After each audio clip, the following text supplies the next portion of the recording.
안녕하세요. 이야기 한자 교실입니다. 한자 급수 시험 3급 2강 사람의 모습과 관련된 한자에 대해서 알아보겠습니다. 자, 가로왈은 말하다라는 뜻인데요. 말을 하려면 혀가 나와야겠죠. 그래서 입안에 혀를 나타낸 모습이 가로왈이고요. 자, 해일은 길쭉하게 쓰는 반면 가로왈은 좀 납작하게 써줍니다. 가로왈 말하다라는 뜻이고요. 맹자왈, 공자왈 이것은 맹자님이 말씀하시기를, 공자님이 말씀하시기를 이런 뜻입니다. 자, 을풀 음자는 입구하고 이재금하고 두 개 합해진 자죠. 지금 내 입안에서 나오는 거. 시를 읊은다. 음유시인 그러면 시를 읊는 사람이죠. 놀유자입니다. 음영 아마 시를 읊은다는 것이 이것도 음미 맛을 느낀다. 음송 애운다. 시를 애운다는 거고요. 신음은 입안에서 나오는 그 신음하는 거 있죠. 아파서 나오는 소리를 신음이라고 합니다. 부르짖을 규는 급하게 소리치면서 외치는 게 부르짖는다라는 건데요. 여기도 역시 입구가 들어가죠. 입으로 부르짖는다. 구해달라고 외치는 소리죠. 급하게 부르짖는 울음, 절규. 부르짖을 규, 절규할 때 하는 것입니다. 그 다음 눈썹미, 그 눈하고 위에 있는 이걸 털을 이렇게 딱 나타냈죠. 눈썹입니다. 눈썹미.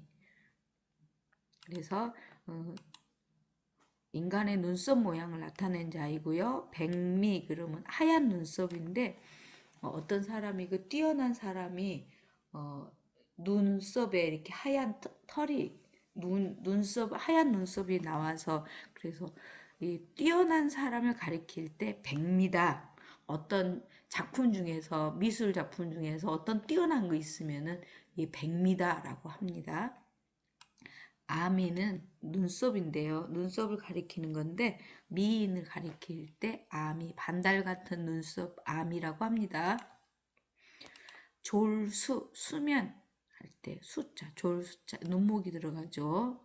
눈을 감고 이 뒤에 있는 거는 드리울 수, 수직선 할 때 이 숫자가 드리울 수입니다. 이렇게 수가 소리를 나타내고 눈목이 뜻을 나타내는 졸음, 수면 할 때, 자, 수면, 수면실, 수련, 연꽃, 연하고 비슷한 게 수련 있죠. 저는 물수의 연년인 줄 알았더니 졸음수의 연꽃 연자입니다. 특이하죠? 수련에다가 졸음수를 넣었습니다.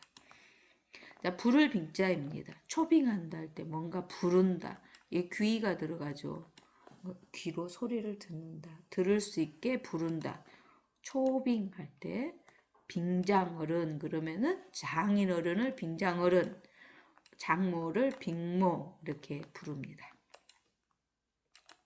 자, 들을청 할 때 귀로 듣지요. 그래서 귀이가 들어가고요. 만약 앞에가 실사가 들어간다면은 다총 모두 총자가 됩니다. 그래서 총계 얼마 총합 할 때는 이게 다 총자입니다. 그렇다면 뒷부분이 소리를 나타내겠죠. 앞부분은 뜻을 나타내는 형성자입니다.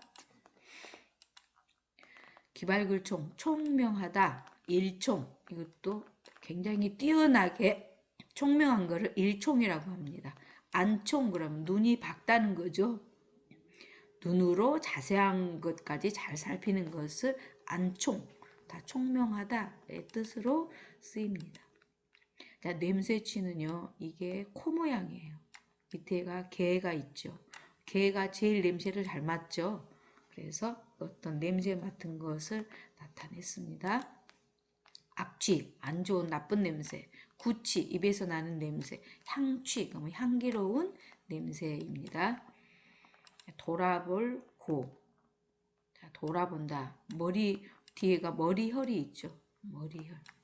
머리를 돌려야 돌아볼 수가 있겠죠. 그래서 이게 뜻을 나타내고 앞에 소리를 나타내는 형성자입니다. 고려한다. 뒤돌아봐서 다시 한번 생각해 본 거죠. 생각여자입니다. 고문 그러면 어떤 의견을 어드바이스 해주는 것, 즉 조언을 해주는 것을 바로 고문이라고 합니다. 고객, 손님 객자이죠. 고객, 손님 할 때 고객입니다. 또자는요 오른손 모양인데요. 되게 손을 나타낼 땐 이렇게 가위표처럼 나타냅니다. 그래서 이 또우가 들어가면은 다 손에 관한 것이다. 또우는 두 개가 있습니다. 또우 임금구나 할 때 또우하고 뭔가 있고 있구죠. 그래서 임금이 손에 지휘봉을 쥐고 입으로 명령한다. 그래서 임금군입니다. 그래서 이것도 또우 오른손을 나타냅니다. 오른손은 또 쓰고 또 쓴다. 그래서 또우입니다. 다음 어깨 견자입니다. 어깨견. 자, 견비통 그러면은 어깨와 팔뚝비, 어깨하고 팔뚝의 통증을 아픈 것을 견비통이라고 하고요. 비견할 수 있다. 그러면은 둘이 어깨를 나란히 할 수 있다. 실력이 엇비슷하다 할 때 비견할 수 있다. 이렇게 표현합니다. 견갑골 그러면 어깨뼈를 말하는 거고요. 견통 그러면 어깨에 통증이 있을 때 견통이라고 합니다. 어깨, 우리 사람의 어깨를 말하고요. 그 다음에 허리 요자이죠. 아니 손으로 허리를 잡고 있는 모양이 보이죠. 이게 손입니다. 양손으로 허리를 잡고 있는 모양. 허리 요. 이게 달오리 뜻을 나타내죠.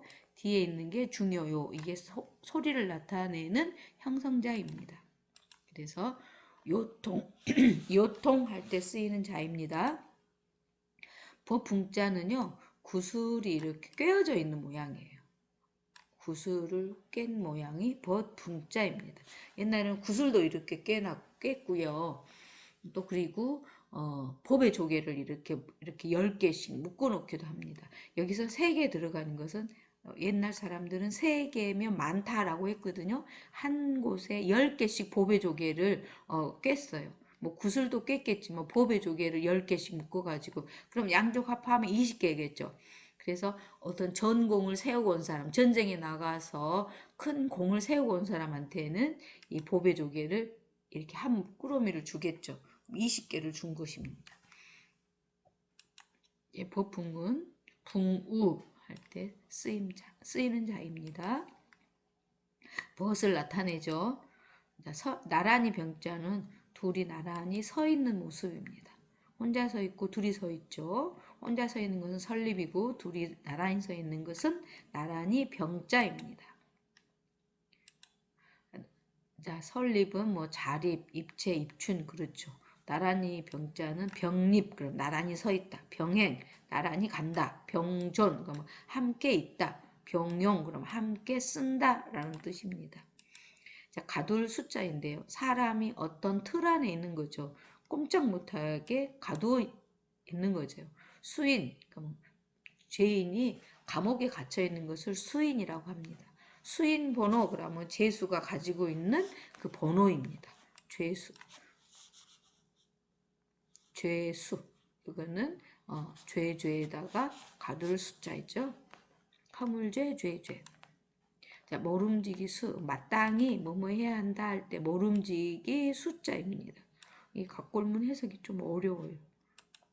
자, 필수 꼭꼭 해야 한다, 반드시 해야 된다, 모름지기 해야 된다. 필수할 때 들어갑니다. 자목파 그럼 상당히란 뜻이요. 상당히. 파다하게 그러면 상당히 많이. 편파 그러면 상당히 많이 기울어져 있다. 한쪽에 너무 치우쳐 있는 것 편파라 그러죠. 편파 방송한다 그러면 뉴스를 편파적으로 내보낸다 그러면은 한쪽에만 너무 유리하게 하는 것, 기울어지게 하는 것을 편파라고 합니다. 자못파 상당히 많이 라는 뜻입니다. 파다하다 그러면은 소문이 파다하다 그러면 소문이 많이 퍼졌다라는 뜻이고요. 자주 빈번하게 할 때 자주 빈자 앞에가 이제 걸음보자죠. 머리 헐자입니다. 자주 걸음했다는 거죠. 빈삭 셈 숫자가 자주 삭도됩니다. 그래서 자주라는 뜻이고요. 빈번 그럼 여러 번 번성할 번자죠. 여러 번 자주 할 때 빈번하게 드나든다 이렇게 얘기하죠. 자, 입술 순자입니다. 이거 별진자죠. 이게 별진. 별진자 밑에다가 달오리인데 달오리 뜻을 나타내요. 이 달오리 고기 육달오리죠. 육달오. 고기의 뜻입니다. 살이란 뜻이죠. 그래서 이게 별진자가 순이라는 소리를 나타내고 뜻을 나타내는 형성자입니다. 순음 그러면 입술에서 나는 소리를 순음이고요. 순망치한 입술이 없으면 이가 춥다. 그러니까 입술이 망하면 이가 시리다. 즉 말하자면은 가까이 있는 두 친한 사람 중에 한 사람이 망하면 그 옆에 나라도 같이 망하게 된다. 안 좋게 된다. 두 나라가 서로 합해서 싸워야 된다 할 때 순망치한이라고 합니다. 단순 호치는요, 미인을 가리키는 말인데요. 불굴단 입술순. 입술은 붉어야 하고, 힐호이치. 이빨은 휘어야 한다. 그러니까 붉은 입술에다가 하얀 이. 그래서 미인을 가리킬 때 단순 호치라고 합니다. 또 차자는요, 이게 할아버지조, 조상조 할 때 쓰입니다. 보일시가 들어가면 이게 조상조, 할아버지조죠. 이게 남자의 성기를 가리킨다라는 학자도 있고요. 그 사당에 위패, 제사 지낼 때 모시는 위패 모양이다라는 말도 있습니다. 또 차였습니다. 즐길로 오락할 때 여자여 있고 이게 나라오자예요. 나라오. 이게 음을 나타내고 앞에는 뜻을 나타내죠. 여자가 있으면 같이 즐겁게 지낼 수 있나? 오락 할 때 들어가는 자가 바로 즐길 오자입니다. 간음할 간자인데요. 이 간음이라는 것은 자기 부인 말고 뭔가 다른 여자하고 놀아나는 것을 간음한다라고 말합니다. 이 여자를 안 좋은 데 썼죠. 간음, 간통 두 개 다 똑같은 뜻입니다. 그다음에 조카 질자인데요. 이거 이를 지자고 이거 계집년인데 여가 뜻을 나타내는 것 같습니다. 이를 지하고 지라고 음이 거의 비슷하죠. 조카질, 숙질 그러면은 아저씨하고 조카 사이, 질부 그러면 조카 며느리, 질려 그러면 조카 딸 그렇습니다. 그래서 조카질, 질려 이럴 때 많이 쓰이죠. 그다음 이거는 혼례를 올리고 있죠. 자, 혼인하고 있습니다. 혼인할 때 기러기 한 쌍을 꼭 놓는 까닭은요. 기러기는 항상 한 쌍 이렇게 수컷하고 암컷이 항상 함께 하고요. 둘 중에 혹시 수컷이나 암컷이 먼저 죽어도 오래 떠나지 않고 그 옆을 지킨다고 합니다. 굉장히 사이가 좋은 걸 바로 기러기예요. 그래서 혼인할 때는 기러기 한 쌍을 놓고 혼례식을 합니다. 그래서 혼인인자라는 것은 여자가 의지하는 남편의 집을 뜻하는 게 바로 혼인인자입니다. 인자입니다. 그래서 인척 그러죠. 인척. 혼인, 인척 할 때 쓰이는 자입니다. 자, 첩은요. 자기 본 부인 말고 또 다른 부인이 있을 때 첩이라고 하죠. 자, 전쟁에서 끌려온 포로 죄를 지은 여자를 신의 몸종으로 만들었어요. 그래서 첩 이 사람은요, 되게 그 사당에서 제사 지내는 곳에서 그 봉사하는 사람을 신하신, 아이동 다 이게 포로로 끌고 온 사람들이에요. 신하신도 원래는 포로로 끌고 온 사람, 아이동도 원래 종동이었어요. 이게 아이동으로 쓰이니까 나중에 사람 인변을 더 넣어서 종동이 된 것입니다. 원래는 아이동자가 종동이었습니다. 자, 애첩, 사랑하는 첩, 소첩, 첩실 할 때 쓰이는 자입니다. 자, 혐오할 혐오는 매우 미워한다, 싫어한다, 싫어한다, 그 혐오할 때 들어가는 자이죠. 혐이 여기 아카락자가 미워할 오로 쓰였습니다. 그래서 아카락이 미워할 오로도 쓰인다는 거 기억해 두기 바랍니다. 혐의, 미워하고 의심하고, 그렇죠. 싫어하고 의심하고, 혐오, 굉장히 싫어하는 것을 혐오한다 라고 합니다. 벼슬 작자는요, 술을 마실 때 사용하는 기물의 모양을 본뜬 자래요. 술을 마실 때 사용하는 기물이면 술잔 정도 되겠죠. 작위, 후작, 벼슬의 뜻으로 쓰였습니다. 작위도 마찬가지입니다. 그래서 벼슬작 쓰였습니다. 벼슬한다는 뜻입니다. 지금까지는 사람의 모습에 관한 한자였습니다. 다음 시간은 사람의 손에 관한 한자에 대해서 알아보겠습니다. 이상 마치겠습니다.